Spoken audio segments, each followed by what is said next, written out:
Hey guys! So today I wanted to jump on and talk to you about the maybe not so glamorous, but very, very helpful substance that is sulfur. So I've been doing one of my 21-day detoxes to start off the year. And whenever I do that, I make sure that I am supporting the detox process. And so because of that, I figured it would make a lot of sense to share what is happening in my life with you guys to help you to have confidence to use some of these products yourself, to have some of the knowledge that I have to be able to do something like a detox, be it a 1-day detox, a 5-day detox, 21-day detox, or even longer. So you'll know what are some of the tools that you have, and also just what are some of the tools that you can use to support your body any day of the week. So today we're going to talk about sulfur. Now, you could look up sulfur and you could find a plethora, a wealth of information, but I'm going to share just some key things with you today that would show you kind of the broadness of the importance of this compound and ways that you can use it. So a few key things about sulfur. So it is very, very important to the proper structure and function of the proteins and the enzymes within your body. Proteins are super important for your body, and the enzymes that you have in your body do a lot of functions, but one of them is to digest your food. And that's a huge one for me, for anyone who is, fighting the good fight, continuing on a digestion journey. You're going to want to know the things that are going to help you to produce the right enzymes.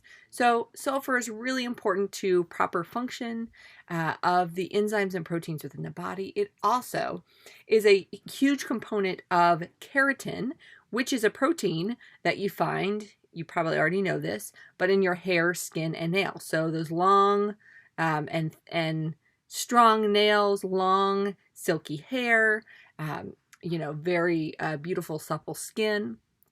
That a protein that is helping make all of that possible is keratin, and a huge part of that is sulfur.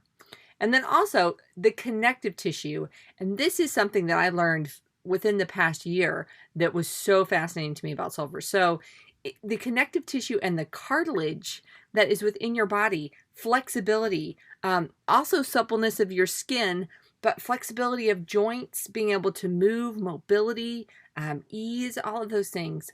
Sulfur is a huge part of that. And also, it's an essential component of glutathione, which is one of the most important antioxidants. So not only is it doing its antioxidant job, which is to, basically trap free radicals, but it also is sometimes called the master antioxidant because it can recharge other antioxidants that have kind of used themselves up. It can actually help recharge them so that they can keep doing their job within the body. So lots of really important things that sulfur does for you there.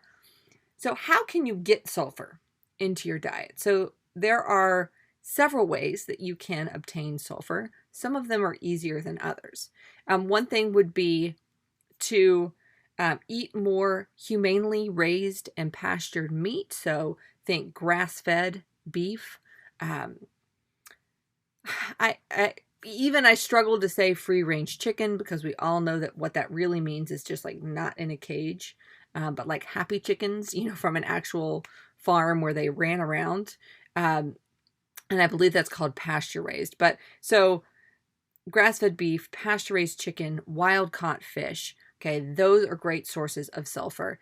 If you don't eat meat, then having the eggs from chickens that are pasture-raised. So again, organic free range, it's not meaning so much anymore. But if you have happy chickens making happy eggs, then you will A, notice a taste difference, but B, you will get a lot more sulfur in that. And then also there are a lot of plant-based ways to get sulfur. A couple that I just learned about, which is really interesting to me, coconut oil and olive oil. Love, love, love those. You can also get it from most of the cruciferous vegetables. So think garlic, onions, kale, spinach, Brussels sprouts. I'm sure that there are others, but you can look them up. Just vegetables that contain high amounts of sulfur, and add those into your diet. Okay, so problem with eating, free-range chicken is the same problem with eating standard vegetables, certainly if they're not organic, but then also if they are organic.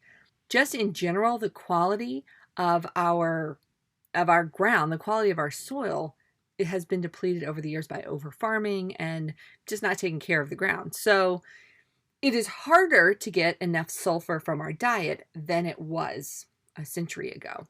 And so, of course, you have the option of adding it into your diet in a powder or a pill form, taking some sort of a supplement, right?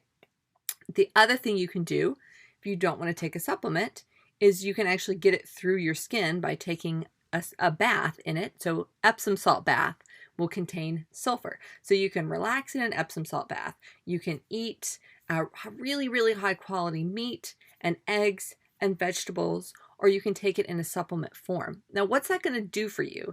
I've kind of glanced over, the importance of it, but how will that improve your life if you have enough sulfur in your diet? A couple of really key things that are going to happen. You can reduce inflammation and pain. Remember, it's in an antioxidant. It's an important part of your joints, right? You can control allergy symptoms, and we're going to talk about why that is in just a second. Regulate insulin and blood pressure, and detoxify your body. And this is how it's going to help you with allergy symptoms. It's also going to help you hugely with digestion.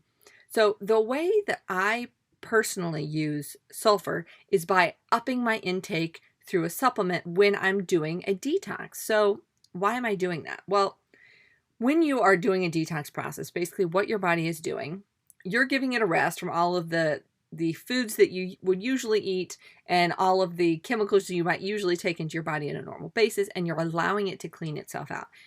And when it's cleaning itself out, it's got to get all of those toxins out of wherever you've been storing them and get them safely out of your body. And that is where sulfur comes in. So as you're cleansing your system of harmful toxins, what happens is that the sulfur will actually latch on to those toxins, latch onto those harmful substances, and it will neutralize them. It will keep them from doing harm as it's coming through and out of your body. And that's especially important. And the reason that I started adding sulfur was because heavy metals are extremely hard to neutralize, and sulfur is the one thing that will latch onto them and neutralize them while you're flushing them out of your body. And you may not know if you have toxicity from heavy metals, but if you feel really, really terrible when you're doing a detox, that might be a sign. So it will also, once it has gotten everything out of your system, if you continue to take sulfur, it actually also lines the intestinal wall and will keep parasites and yeast from latching on and doing harm to your wall. One of the things that they do is actually eat through the intestinal wall and create leaky gut syndrome, which you've probably heard of in the past few years, which is allowing things to leak out of your gut as you're digesting them, and is what has made a huge problem for a lot of people becoming allergic to more things, including gluten, because it's leaking into your body and it shouldn't be there. It should be contained in your intestines. So it is helping you to safely rid your body of toxins and also helping you to protect from getting more toxins in your body. And as I was doing some research to bring this video to you guys, I came across this that I found really, really interesting from my own particular detox experience, which is that as you do a detox, you can actually tell what kind of toxins you might be detoxifying based on your symptoms. So we all know that, the detox headache, right, is kind of the first thing that you might experience. And that is basically as things are coming out of your body and you have probably an overwhelming amount of toxins to hydration, to H2O, to oxygen in the body. So if you drink more water, you can usually help those headache symptoms subside. But besides that, if you get nausea, constipation, diarrhea, tummy ache, all of that intestinal stuff, that usually means that there's some sort of parasitic activity or yeast overgrowth or maybe bad bacteria overgrowth that you're flushing through your system. So you have some sort of a gut issue that you're healing. That's really good to know, because it means when you're done with the detox, you might want to spend some time supporting that digestive system more and not just carry on with your day once you're done with the detox and forget about it, right? And then this one is interesting because I got a little bit of this time when I was doing the detox, which is itchy skin. So itchy, patchy skin, drier skin than usual. And that can be a sign that heavy metals, pesticides, or other synthetic compounds are coming out of your system. That's really interesting. There's a lot of chemicals in the things that we take in. There's a lot of chemicals and products that we use on our body. And there's a lot of trace potential minerals and heavy metals that are in food and water and all of that kind of stuff. So I found it really fascinating that I noticed a rash and I wondered what it was. And then I did this research and discovered that that's a sign that it might be heavy metals, pesticides, or synthetic compounds. So I'm going to look more into that. But what is it that I'm doing to add to my diet, to add this into my diet very easily? Now, I do eat more cruciferous vegetables. We do eat more meat, and we always eat high quality meat, but we eat probably more meat than usual when we're on a detox because we're eating less carbs, and you got to get the calories in somewhere. But the other thing that I do is that I take a pill form of sulfur called sulfurzyme, which is Young Living's sulfur supplement. And I would love to show you the bottle, but I actually took it and combined it into the bottle with my Juvatone, which is a liver supplement. So I'm just going to show you what the pill looks like. But it's just like this, like a regular old pill, slightly pink toned, which helps me keep track of it as compared to my probiotic, which is white. But it's just a small little pill. And what you want to do is start out slow. If you haven't detoxed before and you're doing a detox for the first time, maybe start with one a day, or one in the morning, one in the evening. I would do it not with a meal so that your body is properly digesting it by itself. You could start with 2 if you have done a detox before, or if you haven't had really bad detox reactions in the past. But if you have a really sensitive system, or you feel like you have a lot of toxins, maybe start with 1, because there's nothing wrong with going gentle, right? So that you're not experiencing this terrible, terrible pains. So you can start with 1, up it to 2. You could even go to 3 or 4 for a short period of time, but I pretty much just do 2. And that is enough to just support all of the other things that I'm doing. And I know when I am reducing intake of harmful substances and allowing my body to naturally flush all these toxins out, that I'm having the sulfur in there to bind to that bad stuff and keep it from hurting me on the way out. So that is my tip for you guys today. If you didn't know anything about sulfur before and now, fantastic. If you did know a little bit, I hope you learned something new. And I'm going to write a couple of notes about this information down below the video. So if you wanted to copy and paste and have that for the next time you do a detox, and I'll give you a link to learn more about the sulfurzyme. But that's it for today, guys. I hope that was helpful, and many, many blessings to you on your health journey for 2019. And I'll be back with another video that also has to do with detox soon. Talk to you guys then. Bye.